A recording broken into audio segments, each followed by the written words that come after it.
Okay, well, I tried to play my intro, but it won't play for some reason. So I guess we're just going to go ahead and skip that. Oh, come on. Man, my computer is freaking out here. What is going on?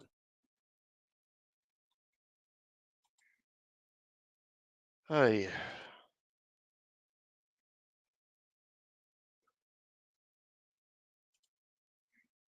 Yeah, can you hear me okay now, Adega?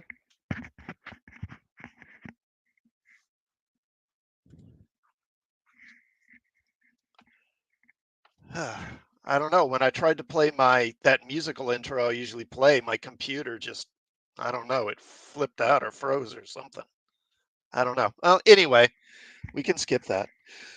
All right, so hello, welcome back to another Trek Talk where I review and analyze another episode of the original Star Trek series. Today I'm taking a look at Charlie X. Charlie X is going by production codes. This would be the seventh episode of Star Trek, or eight if you include the original pilot, the Cage.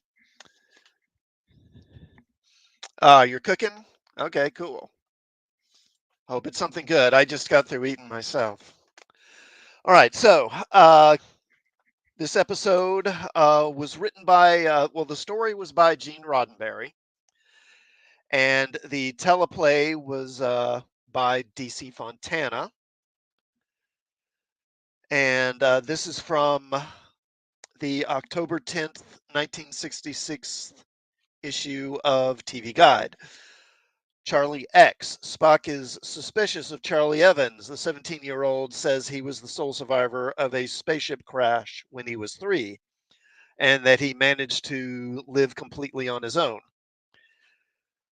And I'm reading, by the way, from These Are the Voyages uh, by Mark Cushman for behind the scenes information. So he writes, Charlie has a secret and a power. The awkward teen may already be responsible for the destruction of a rescue ship and the deaths of its crew. Is the crew of the Enterprise next? As with most Star Treks, the beast here is man himself, fueled by his inherent weaknesses. Corruption of power, already examined in Where No Man Has Gone Before, is back with a twist. Beware a god who is going through puberty. A near perfect episode, Charlie X is a harmonious collaboration between Dorothy Fontana and Gene Roddenberry. His idea, her script, although he did do a bit of a script polish on it, as he was wont to do. The story relates to the anxieties of adolescence in ways seldom achieved in film or television.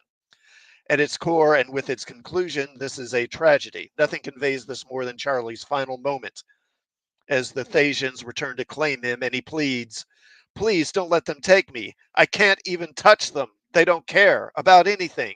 They don't love. Please, I want to stay, stay, stay.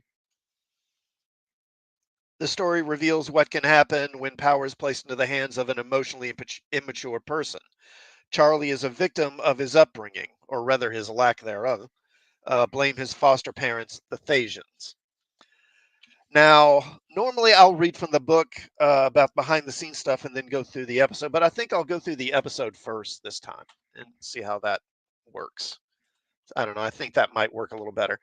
So, uh, the Enterprise rendezvous with a transport ship called the Antares, where they pick up an unusual passenger, a young 17-year-old boy named Charlie Evans.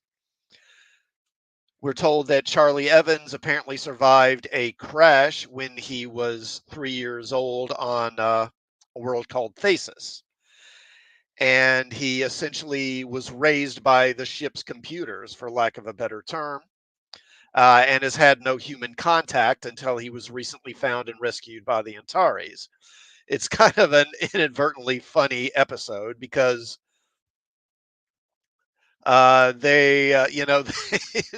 the crew of the Antares, they're kind of like, don't know what to say. They're obviously kind of nervous, kind of stiff.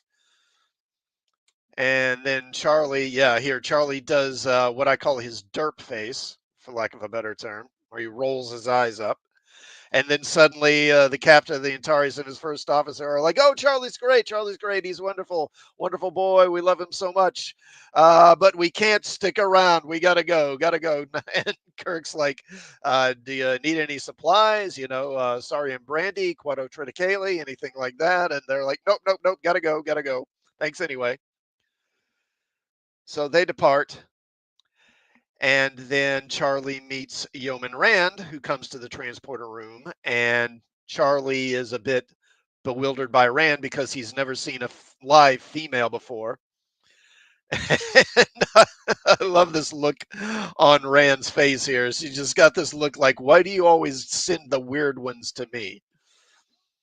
But Kirk tells Rand to take Charlie to his quarters. Subsequently, Charlie has a medical examination with Dr. McCoy where he's shown to be in ideal health. McCoy asks how he was able to survive. Uh, yeah, he certainly does. I mean, he's 17 years old. What are you going to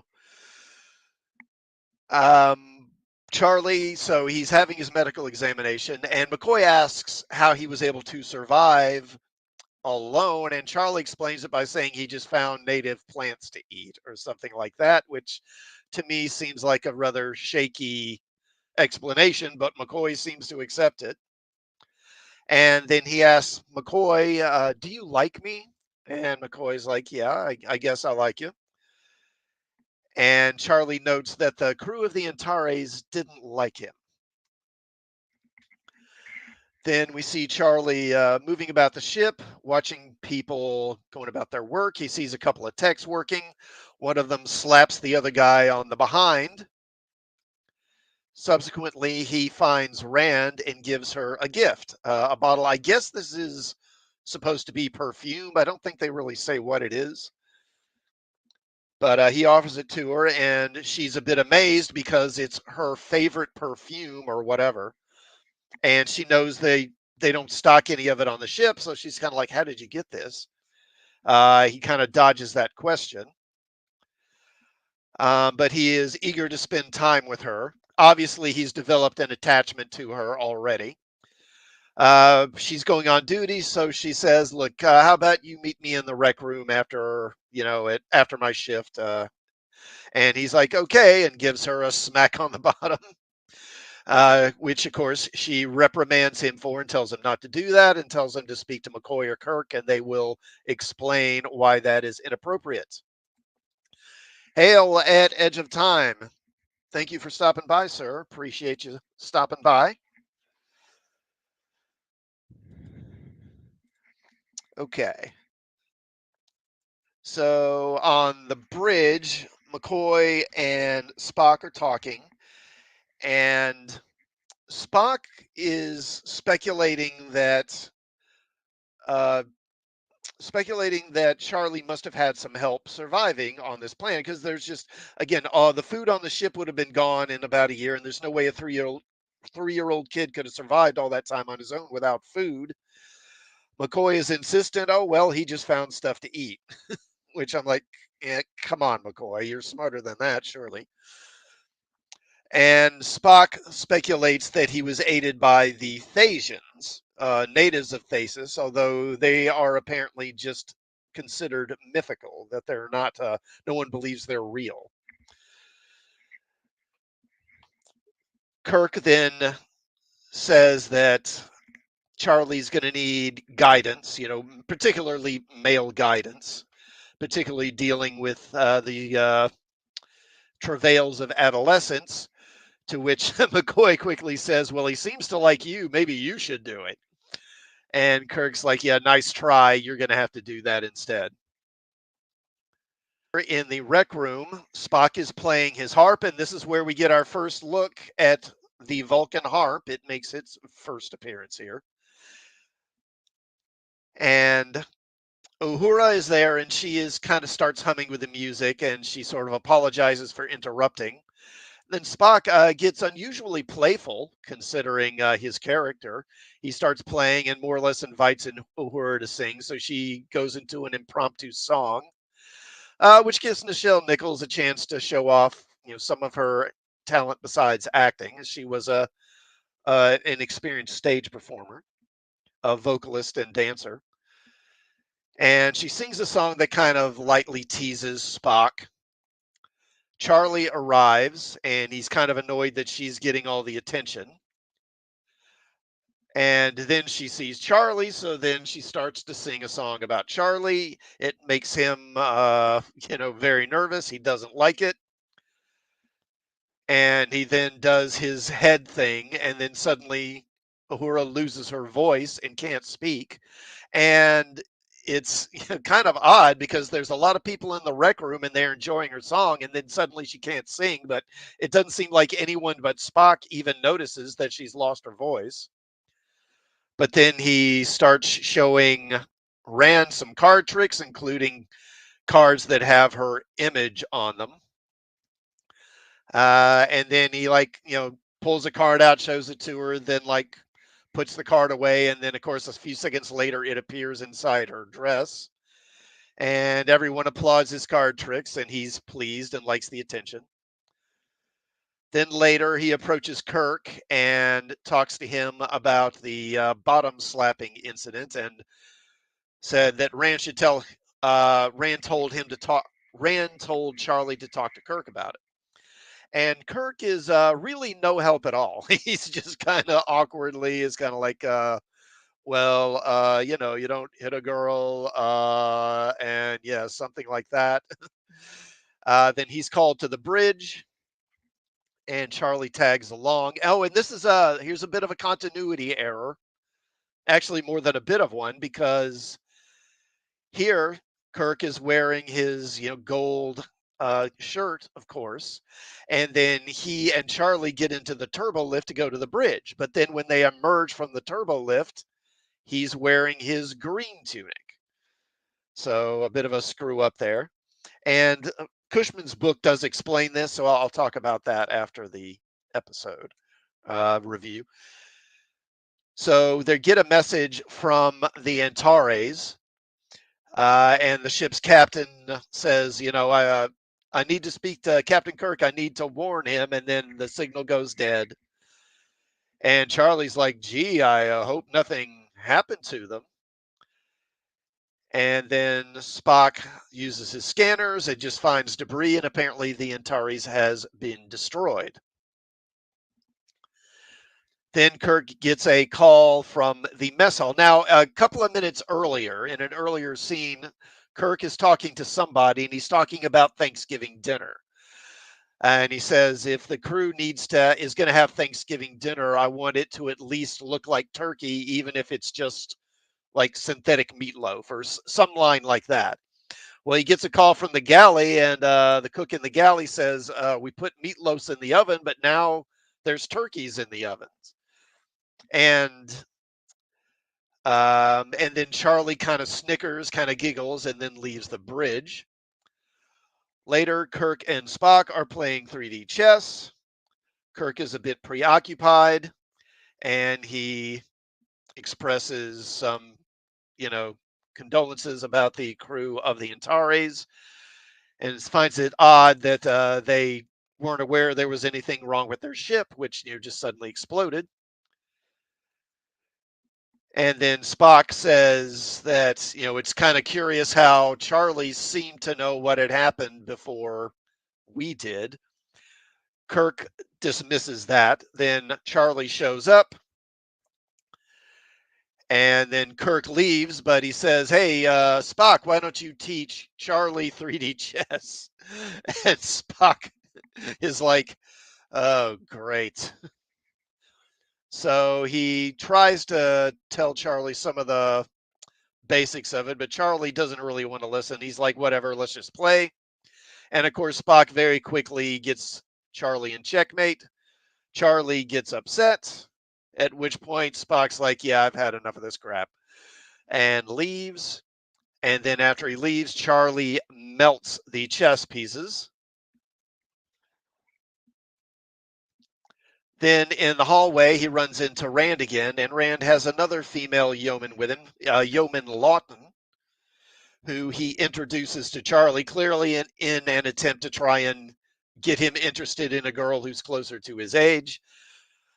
But Charlie is not the least bit interested. He's like, yeah, whatever. And she gets all in a huff and is like, well, I never, and stalks off. And Rand scolds him for being so rude to Lawton. And then Charlie pretty much just says outright, look, I love you. As what does he say? He says, like, if I could give you the universe, I would give it to you. And then he says that when he looks at Rand, he gets hungry. He feels hungry all over, like the wolf, one supposes. And at that point, Rand is like, oh, shit. like, and she later talks to Kirk and says, look, I know where this is going, and eventually I'm going to have to tell this kid to get lost and hurt his feelings. And Kirk says, okay, look, I'll talk to him. So he calls Charlie to his quarters. And first he inquires about the chess pieces, saying, you know what happened to these chess pieces, Charlie? Charlie's like, nope, got no idea. And then he talks to Charlie about Rand. Hold on a moment here. There we go. Talks to Charlie about Rand, telling him, that, oh, she's too old for you, and you can't force someone to love you. I mean, he's clearly trying. I'll give him credit for that. But it seems like everyone who addresses Charlie's behavioral issues, it's like they're just talking about him as if he were just another teenager, not a teenager who's lived in complete isolation basically for his whole life. It's like they aren't really they're not fully recognizing the depth of how much help he needs in order to interact with people. They just seem to kind of be like, oh, kids at that age, blah, blah, blah, whatever. And Kirk is doing that too. And Charlie becomes upset, realizing that he may not be able to be with Rand, asking, what am I going to do? And so Kirk says, hey, let's go to the gym, I guess, hoping maybe he can distract Charlie or maybe get him to burn off some energy. So he takes him to the gymnasium to give Charlie a tutorial in Kirk Aesthetics 101, complete with shoulder rolls and judo flips. He then gets Charlie into a kind of a hold and kind of slams him on the mat. Then the crewman that's watching laughs. Charlie gets very upset and makes the crewman disappear. And of course, this freaks Kirk the hell out. He's like, what the hell just happened? He demands to know where the crewman went. And Charlie's just like, I don't know. So he calls security. They come to take Charlie to his quarters, but he swats them away telekinetically, it seems like. Then one of them pulls a phaser, so he makes the phaser disappear. Then Kirk tells him to go to his quarters. When these men are going to take you, they won't hurt you, but go with them. He then gets a call from the bridge, and Uhura tells him that apparently all the phasers on the ship have disappeared. Later, Kirk is in the briefing room talking with McCoy and Spock about Charlie and what do they do? How do they handle him? Because he's this adolescent boy with a quick temper. And obviously, again, they don't really ever acknowledge like this kid doesn't know how to relate to people. They just talk about like he's just a kid with a quick temper and kind of needy. It just seems like they never really are talking about him in a way that they should be, to me.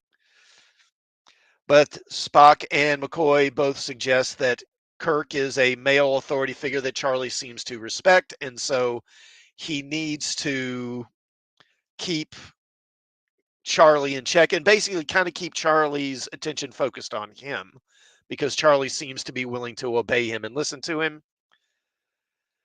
Then they bring Charlie in and they ask him if he's the one, if he was responsible for what happened to the Antares. And Charlie admits that yes, he did. He destroyed the ship. And then Kirk asks, "And what about us, Charlie?" Because Charlie says, "They weren't nice to me." And Kirk asks, "What about us?" And Charlie rather ominously says, "I don't know." So then later, Kirk goes to the bridge. Now they're taking Charlie to a starbase. Because the intention is to reunite him with some relatives, I guess. But Kirk decides, we can't take him to a starbase, not right now, not until we can get him better under control. So he goes to the bridge and tells the helm to kind of alter course and take a more circuitous route, right? So they're not going to get there right away. And then tells Uhura to contact the starbase and tell them that we'll be delayed, but then her panel shorts out, giving her a nasty shock. And then Helm reports that the controls aren't responding and they can't change course. Charlie comes to the bridge, and then Spock, um, he forces Spock to recite poetry. And he's very amused by it. This is where Charlie starts to become a bit of a jerk because before, excuse me,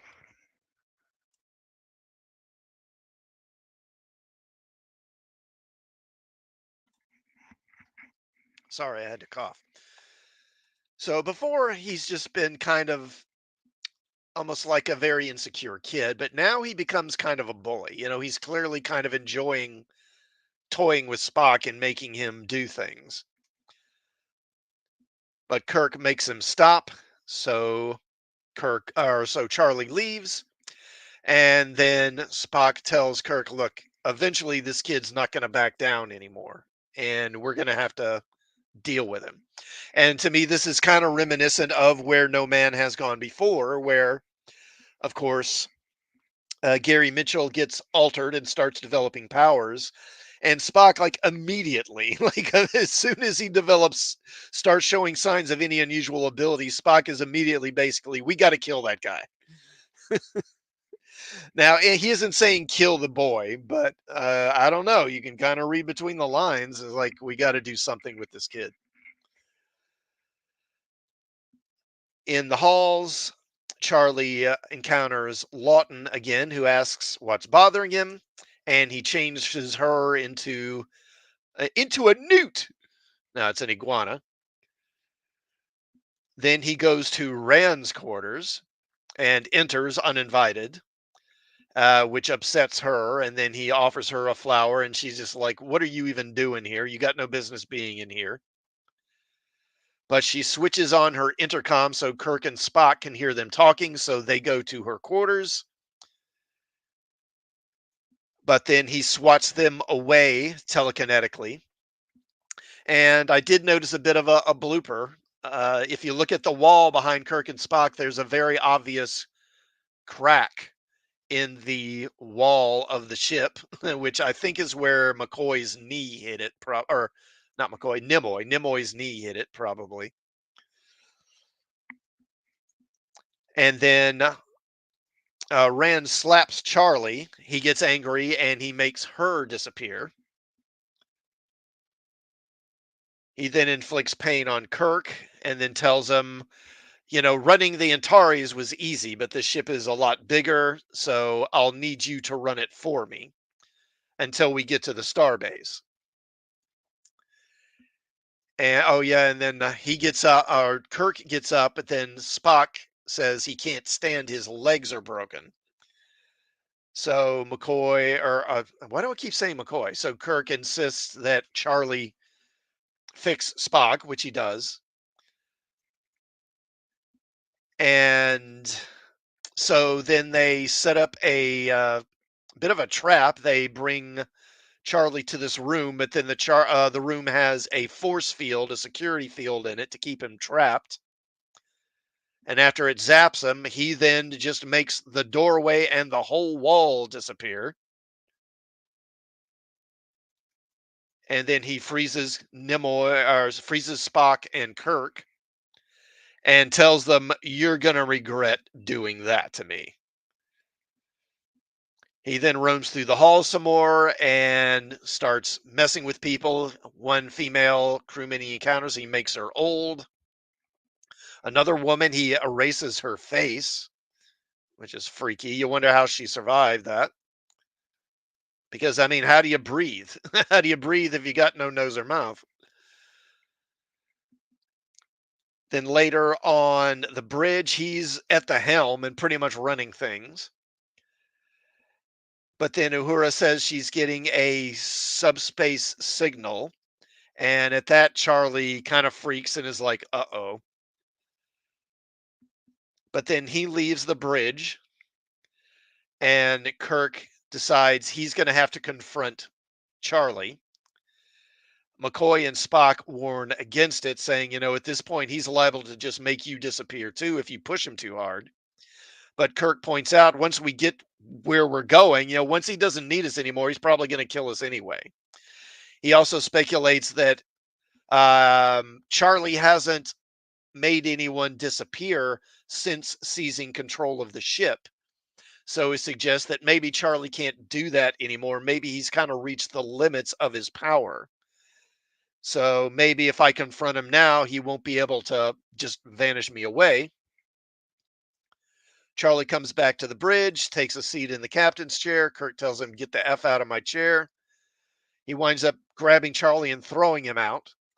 And Charlie mentally again inflicts pain on Kirk, which causes Kirk to collapse to the floor. Then Uhura says she's getting a signal, and it's from some people who claim they are from Thasus. Then Rand suddenly reappears on the bridge, and then a kind of spectral ship appears near the Enterprise. And when Charlie realizes who it is, he freaks out because he knows they've come for him. And then this being appears, and it turns out these are the Thasians, who are real. And, they're another one of these godlike races who can, manipulate matter, transport people to and from different places, kind of like the Q or the Metrons or the Organians or Gary Mitchell or Apollo or the Dowd. You get the idea.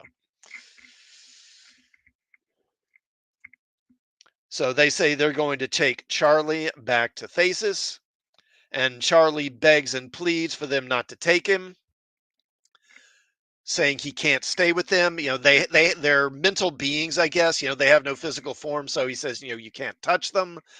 They don't feel, they don't love. Please don't make me go. And Kirk does argue, he should stay with his own kind, but the Thasian says, look, he will never be willing to control his power. Eventually, either he's going to kill you or you're going to have to kill him to save yourselves. And so they then take Charlie with them, and he vanishes. And the episode ends there. It's, as Cushman notes, it is kind of a tragic story because it's not that Charlie asked to be what he is. He didn't ask to be raised in isolation from the age of 3 and didn't ask for these powers. And you feel like they maybe could have done something. But at the same time, you also ask, I mean, how many people are they going to let Charlie kill, before he would get it under control? I don't know. It's just a sad situation all around. Okay, this is directed by Lawrence Dobkin. This is his first, and I believe it's his only episode of Star Trek that he directed. And of course, this is from the story originally was by Gene Roddenberry, and the teleplay was by DC Fontana. Certainly not her last, as she would go on to do a number of episodes for Star Trek. And of course, is considered really one of Star Trek's most important influences, certainly when it comes to, say, the character of Spock, for example. Okay. And I think this is definitely one of the better episodes. It's not an episode I personally love, But it's certainly there's not really much of anything wrong with it, except again for that gaff with the uniform. There are a couple of minor things. Again, like McCoy just accepting that, oh, this 3-year-old boy found plants to eat on this alien world. Even though Spock says, surveys have shown there's really not much to eat there. So, but McCoy's like, well, maybe the survey's wrong, Spock. Yeah, okay. I mean, it seems like being a doctor, you'd want a little more empirical evidence, McCoy. So overall, I think I'd give Charlie X, well, I guess probably like an A minus. Definitely one of the stronger episodes, but not one that I would say is a real favorite of mine personally. All right, so now let's look at Mark Cushman, see what he has to say about this. So, the kernel of Charlie X first appeared in a single paragraph in Roddenberry's 1964 series proposal. The title of it, The Day Charlie Became God. Roddenberry expanded on his idea for a story treatment with the shorter title Charlie is God. The theme of the story would become familiar to fans of Star Trek, that of absolute power corrupting absolutely. What made it unique was the story's unusual villain. Roddenberry said, we didn't tell conventional monster stories. The alien creatures who posed a threat to our people had reasons behind their actions. Teenagers have reasons for what they do too. The danger there is that they are like sort of a volatile mix of ignorance and arrogance and insecurity, like putting certain chemicals together and suddenly you have an unstable mixture. Children have a lack of morality, and that morality is primarily a learned behavior. That's not to say children don't process traces of humanitarianism, but for the most part, they have to be taught right from wrong. We are inherently reckless when we're young and not able to fully empathize with others, people or animals or any living thing. Now, you take an inexperienced person like that and you give him the ability to think someone out of existence, and suddenly you have a real danger. You run the risk that if you reject this immature person, deny him what he wants, tell him he's wrong or something, or provoke him in any way, he will more than likely use that power. Seeing it this way, if you're going to tell what some may call a monster story, what better antagonist than a teenager? In a pair of story outlines written in April 1966, utilizing the new cast, Roddenberry shortened the title of his unconventional monster tale to Charlie X. You remember in the Westerns, Roddenberry explained, someone would say, make your mark here. And then the prospector or the ranch hand or whatever would draw an X to sign a document. And when they did that, you would understand this person had little or no formal education. I think we explained that Charlie learned to talk from playing back taped recordings on the wrecked ship. That's the way he explained it anyway. But you have to wonder who would have taught him to read and write. The Charlie is God title gave too much away. Changing it to Charlie X only told us that he is uneducated. And uneducated at many things like understanding people, knowing how to fit in, knowing how to control his temper. Roddenberry abandoned the concept after deciding it lacked the action adventure elements NBC was looking for in each episode. Now, Dorothy Fontana, Roddenberry's then 27-year-old secretary and a part time writer with a half dozen screen credits, felt differently and asked for a chance to develop the story. She found it easy to relate to the character of Charlie Evans, saying, I had two teenage brothers at the time. I think it was an unconscious tapping of that. What would a teenager do? I was kind of aware of the things that were frustrating them, things that were driving them. Well, imagine that, relating to a character who isn't just like you, who isn't your gender or isn't your race. Go figure. But Charlie Evans didn't have a normal upbringing, and his teenage angst was also beyond the norm. Fontana added, here's this kid who hasn't had any exposure to other humans, and I felt that this incredible humanity shock to him is a little like growing up. You're a child, then suddenly you're considered an adult. Plus, you're starting to really appreciate but not understand the other sex. And he had not built up to that, where at least your average human child has had other human companionship, someone to talk to, someone they felt they could go to, whether it be a teacher or a parent or whatever. Charlie had none of that. So everything that landed on Charlie landed all at once. And he had no way to know how to deal with it except to react in the way that he was taught to survive. It was this deep understanding of the character that helped Fontana's story and script stand out. Charlie Evans, with all the terrible things he is capable of, was a character we learned to care about. Even with all the sci fi tricks that surrounded him, the character never stopped being believable. And we believed that those on the Enterprise could both fear him and feel compassion for him. Fontana's first draft arrived on June 6th. Mary Black, and that's the wife of John D.F. Black, who is one of the head writers. Actually, I think he was maybe associate producer, who would read the scripts first before passing them on to John D.F., said, I was so relieved when Charlie X came in the first time because I liked Dorothy so much. And I thought, oh my God, if she's a rotten writer, this will be terrible. And then the first draft came in, and oh, what a relief. She was actually a wonderful writer.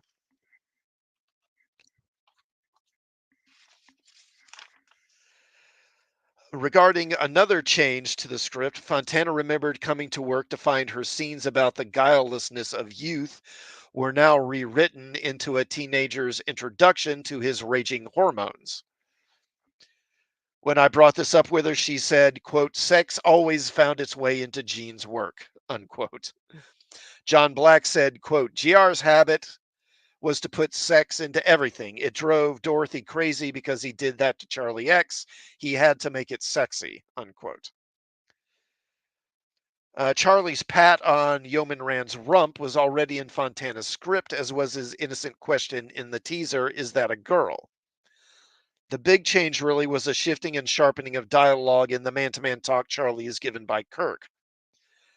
Fontana's version had that talk coming from McCoy. Roddenberry reassigned the task to the reluctant captain and incorporated Charlie's admission of feeling sick all the time because of his hunger for Janice Rand.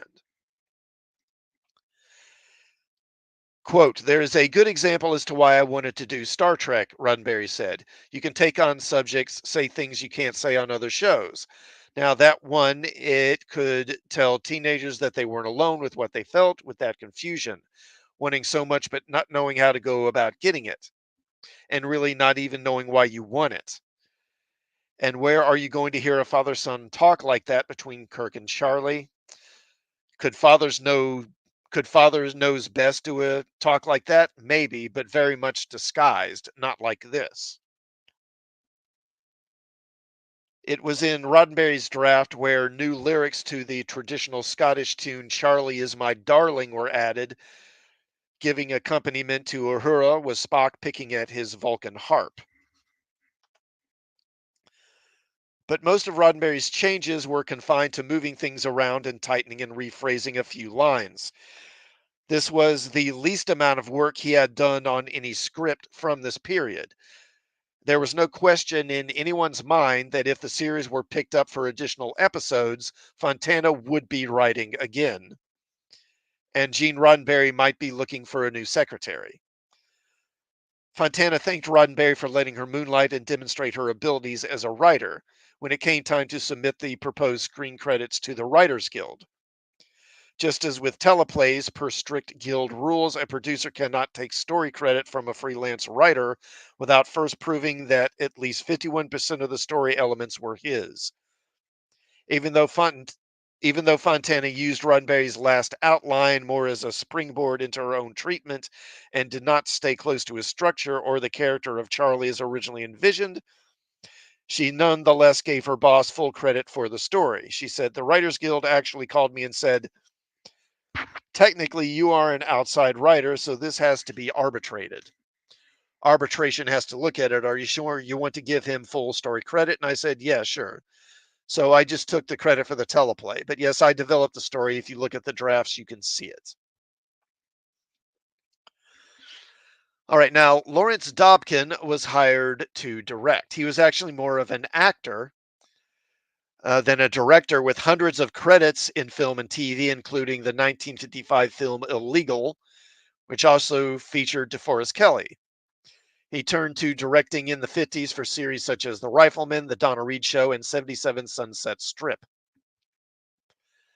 Quote, I was in Europe helping an old friend with a spaghetti western, he told Alan Asherman for the Star Trek interview book. Quote, I was playing a villain and helping to rewrite as we shot it. The arrangement to direct the 8th Star Trek episode was made through my agent sometime during the period when I was away, and he hired me and told me that I had to be home by a certain date. I got home 2 days late, as I recall, after being delayed in Spain. The casting of Charlie Evans was the key element. This is one of the biggest and most important guest roles in the series to this point. Roddenberry had been hearing good things about Michael J. Pollard, who recently finished filming a surprisingly somber and touching episode of Lost in Space, and suggested him for the part. That's interesting. Michael J. Pollard. And Michael J. Pollard would reappear. He was in I think it's in Miri. I think it's Miri. It's either Miri or maybe What Little Girls Are Made Of. I'm not sure. Where was I? Okay, so casting director Joe Agosta had been thinking of Pollard too, but for another episode, Miri. Yeah, okay, so he was Miri. For Charlie X, he had a bigger catch in mind. Robert Walker Jr. at 26 was a product of show business. His parents were Hollywood leading man Robert Walker and movie queen Jennifer Jones. When his father died suddenly at the age of 32, Walker's mother remarried to movie mogul David O. Selznick. After TV guest spots on Route 66 and The Naked City, among others, Walker landed second billing in 1963's The Hook, just under Kirk Douglas. Also in 63, he had third billing in The Company, for which he received a Golden Globe Award as Most Promising Newcomer. In 1964, he won a Theater World Award for his back-to-back standout performances in the off-Broadway productions I Knock at the Door and Pictures in the Hallway. Then he took over a plum role from Jack Lemmon as the title character in Ensign Pulver, the sequel to Mr. Roberts. His top billing placed him above co-star Walter Matthau. And I remember Mr. Roberts. I've seen that. My father really liked that Mr. Roberts movie, so whenever it came on TV, he would watch it. It's kind of a what is Miss? It's based on a stage play, and if I remember right, it's like the main character, Mr. Roberts. He's like a lieutenant on a naval ship, and his commanding officer is like both is a jerk and also like incompetent, I think. And he's constantly butting heads with the commander. And Ensign Pulver, the character that uh, Walker wound up playing, was like Mr. Roberts' buddy or something like that.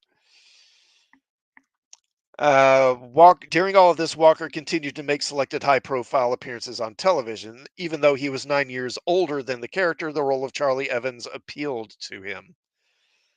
Joe DaGosta said, it's pretty amazing that we were able to get actors of a certain status. But Star Trek was an unusual show, and I think it was recognizable to them as that right from the beginning. We were the only really theatrical show on television. We had the costumes, yes, that's always part of it, but we also had current topics under the guise of science fiction. The scripts read theatrically. They read in such a way that they were very appealing to actors. They weren't getting the same thing from other shows. Quote, Robert Walker was a stroke of casting luck for Star Trek, Grace Lee Whitney said. It's impossible to imagine anyone else in that role. He captured the perfect balance, projecting vulnerability, innocence, and menace all at the same time. Abraham Sofair, I guess that's how you say it, at 70 played the Thasian. He had over 100 film and TV credits, including an episode of Have Gun Will Travel that was written by Gene Roddenberry. In the sci-fi genre from this period, Sofair also played the alien leader Arch in Harlan Ellison's Demon with a Glass Hand on The Outer Limits, and another alien leader, Sobram, in The Flaming Planet, an episode of Lost in Space. He'd returned to Star Trek to voice another alien being in Spectre of the Gun. Huh, that's interesting. Another guest player of a sort was Gene Roddenberry. He provided the voice of the chef who reports to Kirk that the meatloaf he put in the oven has come out as real Thanksgiving turkeys. At the time of the production, it was thought that this episode would air on NBC right before Thanksgiving. However, due to other episodes being held up in post with more demanding needs for photographic effects, Charlie was advanced in the schedule. Um, okay, yeah, so let's talk about that screw up with the uniform. So on day two of filming, uh, in one of the ship's corridors, Charlie asks Kirk if he can tag along to the bridge. Kirk is wearing his regular uniform top, but seconds later, as he and Charlie walk onto the bridge, Kirk is wearing his alternate tunic, the one that was created for the enemy within to help differentiate between good Kirk and bad Kirk. It was used during part of Charlie X to help convey the passing of time as Charlie's attitude changes day by day. There's no excuse for a blunder like this, but there are always reasons. The corridor scene was so crucially tied to the one on the bridge, or I'm sorry, the corridor scene that was crucially tied to the one on the bridge was to be filmed later on the same day. But Dobkin was falling behind schedule and called for another 7 p.m. wrap, with the corridor sequences being left undone. By the time he was able to get back to picking up the various unfinished scenes in the ship's corridors, it was a full week later. The passing of so much time and the juggling of so many scenes, rethinking the schedule as they went along, resulted in the oversight. But by the time the error was caught in editing, Robert Walker was busy elsewhere and unable to return and reshoot the scene. All that could be done was to hope that no one would notice.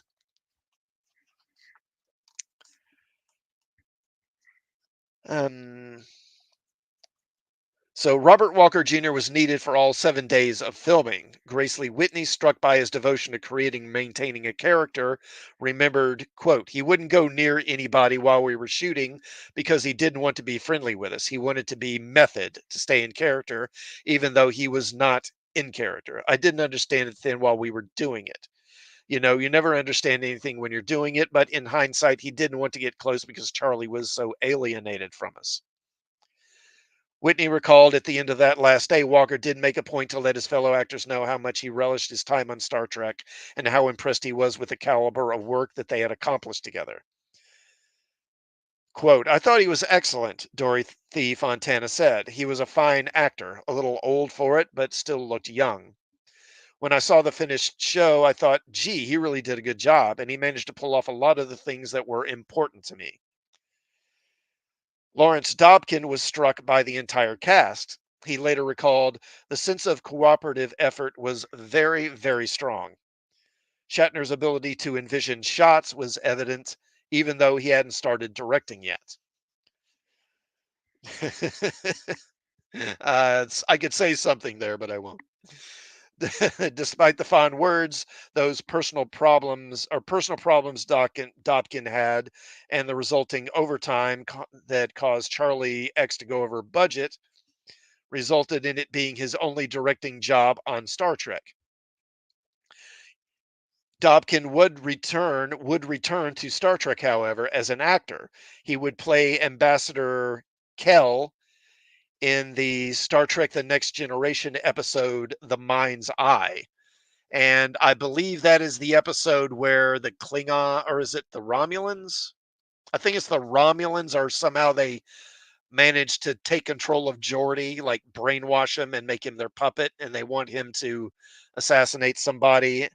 And then it turns out that that Klingon ambassador is in on it too.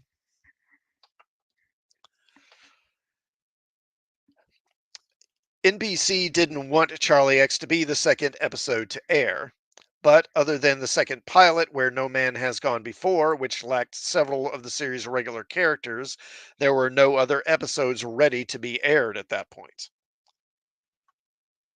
So the ratings for the episode were pretty good. It aired on September 15th, 1966.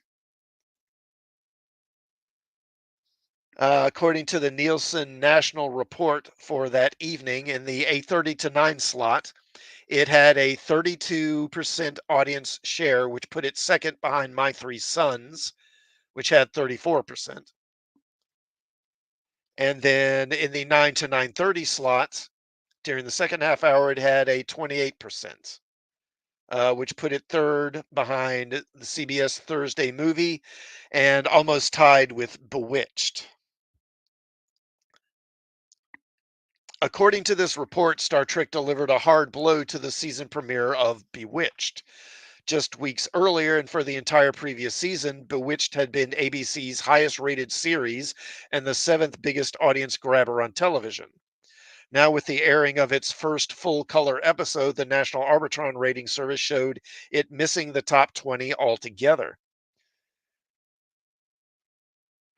Let's see.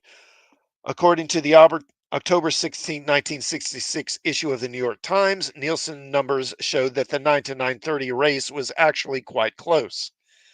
While Star Trek was faring better to cities than in rural areas, and while Star Trek still came in third, it had a much stronger 30% audience share. Bewitched in second place had 32%, and the margin for the big CBS movie with 34 was far more modest.